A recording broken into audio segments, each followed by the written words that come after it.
ఈ రోజు movie updates ఏంటంటే హనుమాన్ మూవీ కలెక్షన్స్ చూసి తేజసచ్చా ఎంత వాటా అడిగాడో తెలుసా? తర్వాత వచ్చి కల్కి మూవీ ఫస్ట్ డేనే 500 కోట్లు కలెక్ట్ చేసే స్టామినా ఉందా? ఈ రెండు మూవీస్ సంగతి ఏంటో చూద్దాం పదండి. షార్ట్ చేసే ముందు ఈ వీడియో కనుక మీకు నచ్చితే కనుక లైక్ చేయండి, షేర్ చేయండి, సబ్స్క్రైబ్ చేయండి ఫ్రెండ్స్. ఇంకా ఆలస్యం లేకుండా వీడియోలోకి వెళ్లిపోదాం. ఈ సంవత్సరం సంక్రాంతికి విడుదలైన సినిమాల్లో హనుమాన్ ఒకటి. ప్రశాంత్ వర్మ దర్శకత్వంలో తేజ సజ్జా కథానాయకుడిగా వచ్చిన ఈ సినిమా సంచలన విజయాన్ని సాధించింది. దాదాపు 300 కోట్ల రూపాయలు కలెక్షన్స్ వసూళ్ల దిశగా పరుగులు తీస్తోంది. సంక్రాంతికి అగ్రహీరోల సినిమాలు విడుదలవుతుండటంతో హనుమాన్ను వాయిదా వేసుకోవాలంటూ సినీ పెద్దల నుంచి నిర్మాతలపై ఒత్తిడి వచ్చింది. అయితే సినిమా కంటెంట్ పై నమ్మకంతో ఉన్న చిత్ర యూనిట్ వెనక్కి తగ్గలేదు.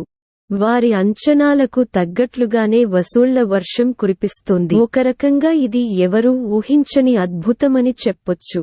ఊహకు అందని విధంగా వసూళ్లను రాబడుతున్న ఈ సినిమాలో పనిచేసిన వారికి నిర్మాత వచ్చిన లాభాల్లో ఎంతిచ్చాడనే ప్రశ్న అందరిలోనూ తలెత్తుతోంది. వాస్తవానికి సినిమా రంగం అనే కాకుండా ఏ రంగంలోనైనా ఊహకు అందని రీతిలో విజయం సాధిస్తే ఆ సంస్థలో పనిచేసే ఉద్యోగులకు ప్రోత్సాహకంగా నగదు ఇవ్వడం అనేది సాధారణంగా జరుగుతున్న విషయమే. అలాగే హనుమాన్ సినిమా విడుదలకు ముందు డైరెక్టర్ ప్రశాంత్ వర్మకు ₹1 కోటి, హీరో తేజ సజ్జా ₹1 కోటి రెమ్యునరేషన్ తీసుకున్నారు. అయితే సినిమా విడుదలైన తర్వాత సంచలన విజయం సాధించడంతో నిర్మాత నిరంజన్ రెడ్డి హీరోకు అదనంగా ₹5 కోట్ల, డైరెక్టర్కు ₹6 కోట్ల ఇచ్చినట్లు పరిశ్రమ వర్గాల్లో వార్త వినిపిస్తోంది. మీడియం రేంజ్ హీరోలు కూడా అంత పారితోషికం అందుకోని పరిస్థితుల్లో ప్రారంభ దశలోనే ఉన్న ఒక యువ కథానాయకుడు ఇంత రెమ్యునరేషన్ అందుకోవడం నిజంగానే అద్భుతమని చెప్పొచ్చు. తనకున్న డిమాండ్ను,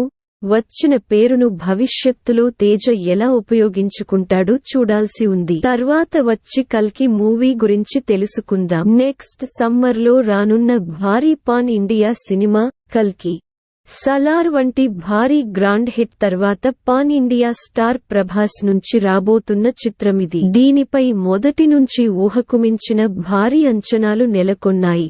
మూవీ టీమ్ ఆ రేంజ్ లో ఎక్స్పెక్టేషన్స్ ను పెంచుతోంది. ఇంకా చెప్పాలంటే పాన్ ఇండియా కాదు, అంతర్జాతీయ స్థాయి ప్రమాణాలతో పాన్ వరల్డ్ గా రాబోతుందని అంటోంది. అయితే ఇప్పుడీ సినిమా రిలీజ్ కు సంబంధించి మరో సూపర్ అప్డేట్ వచ్చింది. ఆసియాలోనే ఆ రికార్డ్ సాధించిన తొలి చిత్రంగా నిలవనుంది.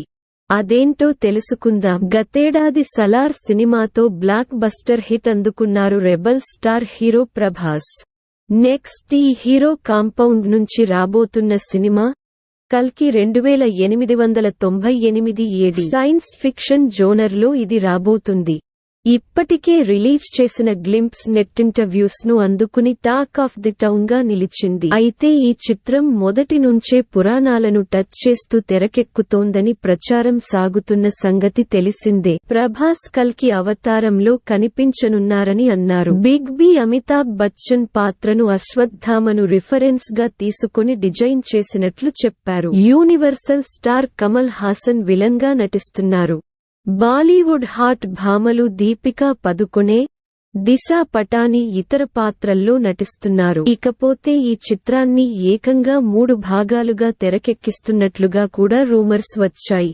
మొదటి భాగాన్ని కల్కి 2898 యాడ్ పేరుతో ఈ వేసవి మే 9న గ్రాండ్ గా రిలీజ్ చేయనున్నట్లు ఆ మధ్య మేకర్స్ అనౌన్స్ చేశారు. అయితే ఇప్పుడీ సినిమా ఓ అరుదైన రికార్డును అందుకోనుందని తెలుస్తోంది.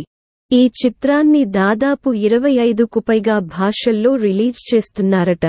ఒకవేళ ఇదే కనుక జరిగితే ఆసియాలోనే ఇన్ని భాషల్లో రిలీజైన తొలి చిత్రంగా నిలుస్. ఈ సినిమాను వైజయంతి మూవీస్ భారీ బడ్జెట్తో తెరకెక్కిస్తోంది. దాదాపు ₹500 కోట్ల వరకు ఖర్చు చేస్తోందని తెలిసింది. ఎలాగో ప్రభాస్ సినిమా కాబట్టి కలెక్షన్ల విషయంలో టెన్షన్ అక్కర్లేదు.